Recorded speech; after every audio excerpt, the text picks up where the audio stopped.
Welcome to a new fragrance review. Today we're gonna try Montblanc Explorer.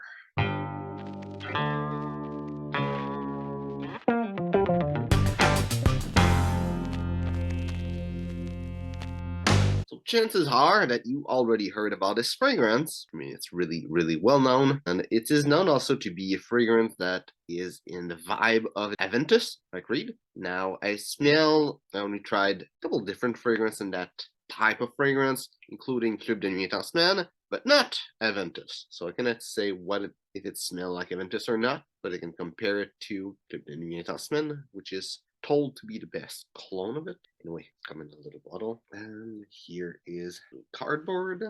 Here's what's inside with a nice picture of the bottle. I think the bottle looks really nice. It's one of the nicest looking bottles from the brand. And here you go. And if you don't know, Montblanc is actually a company that makes luxury pens. So before we go with the smell, there's something that says inside of the little cardboard, and it's Montblanc Explorer, invitation to a fantastic journey, an irresistible call to adventure. This unconventional, woody, aromatic leather eau de parfum reveal a fresh green Italian bergamot contrasted with a powerful vetiver from Haiti, and combined with rich and exclusive patchouli from Sulawesi. Be prepared to discover new horizons. So let's try to smell. So when I smell it in paper, I'm picking up that usual Aventusy vibe that is there in all Aventus type fragrance. There's some aroma chemical. From what I see, there's Akigala wood, and never had actual Akigala wood in a bottle to be able to smell at it, but I'm pretty sure that's what it is. So I'm picking up a lot of bergamot. That's the main thing that I'm picking up, alongside that Akigala wood or woody, fresh woody note. Picking up some sage, picking up some ambroxan also, picking up some pepper. I think I might be picking up some vetiver. I'm not sure if I do, it's kind of under everything. It holds everything together, but there's a little something that makes me think of vetiver. Got it on paper. On my skin, what I'm picking up. In the top note, there's a lot of bergamot, a lot of Akigala wood. Also, there's a little bit of ambroxan, a little bit of pepper, a little bit of vetiver, a little bit of leather, a little bit of patchouli, a little bit of sage, and a little bit of cacao. I'm picking up pretty much all the notes in the top note, at least to a certain small degree, but I do pick all the notes. The heart, what I'm picking up, a lot of Akigala wood, that Invictus type vibe, that what makes Ventus what it is. So I'm picking up a lot of clear sage and a lot of cacao, a little bit of ambroxan, a little bit of vetiver, a little bit of leather, a little bit of patchouli. And in the base notes, I'm picking up a lot of Akigala wood, a good amount of cacao, a little bit of ambroxan, and a little bit of patchouli. Projection is pretty good. A little bubble around me. People were able to pick it up. Longevity was amazing, over 12 hours. And for the complete note breakdown, top notes are bergamot, pink pepper, and clear sage. Heart notes are vetiver and leather. And the base notes are ambroxan, Akigala wood, patchouli, and cacao pod.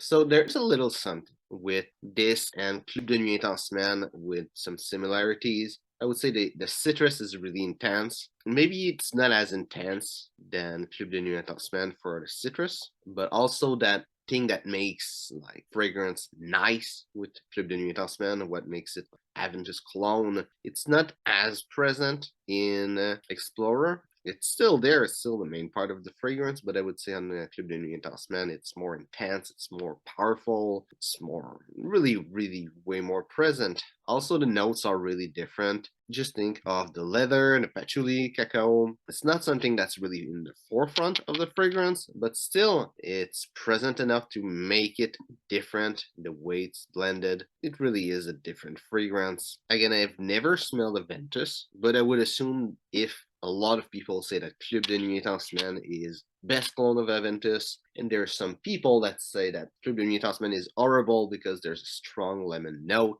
I would assume that everything that I smell of Club de Nuit Tasman without lemon pretty much should be what Aventus smell like. And I would say that it's really different. I can smell that there's something similar, but for me it's different enough to not call this a clone. And there are things in the fragrance that would have been more powerful, more present if they would have wanted it to be a clone. course, was really inspired by, at least a little bit, but it's really different. Now, where I would see the fragrance. I think it would work as a business scent, wouldn't be the best. I remember when I analyzed Club de Nuit en Semaine, I was putting it as a business fragrance.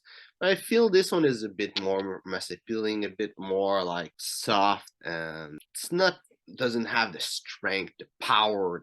It doesn't have that so much. So I don't think it will be like so good, but it will work as a dating fragrance. I think it will be really great. It's kind of fragrance that people will really enjoy. It really fits in that type of fragrance. So I know that Club de Nuit Tasman is really divisive, especially because of the lemon note, which is absent from the fragrance. So I think it will be even more likable than Club de Nuit Tasman, just not as much in your face. In the summer winter spectrum, I would say it's more in between. A bit too much for summer, not enough for winter. Production is good for transition season. Smell itself, it's kind of good also for all the season. The opening feels more summery in my opinion, and the base feel more wintry. Though it's not like super summery and super wintry, it's just a bit like a tiny bit more toward one side than the other. But I think if you spray a lot in winter should work.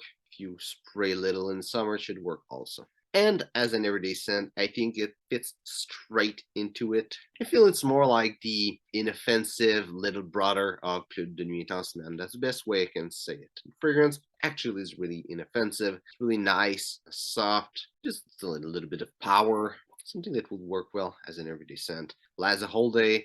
The bottle is not like especially cheap. I think you can have it for a decent price in discounters. So would be doing a good job as an everyday scent. Now, between this and Club de Nuit en Semaine, I think Club de Nuit en Semaine is more interesting, but it's really more of a question of taste. I think you might be enjoying it more than Club de Nuit en Semaine. It really depends. I feel a little bit more leather would that be nice, and would have made the fragrance a bit more bold, and now it's just clean and fresh, trying to be a little bit daring but with its note breakdown, but nothing enough to actually make it daring. I think there's something missing in the fragrance, and this is why I think it's not as good as Club de Nuit en Semaine. So hope you enjoyed the video. If it's the case, well, like and share. If you tried Explorer by Montblanc, tell me what you think about it. Also, I know there's at least one flanker with the blue bottle, maybe even more.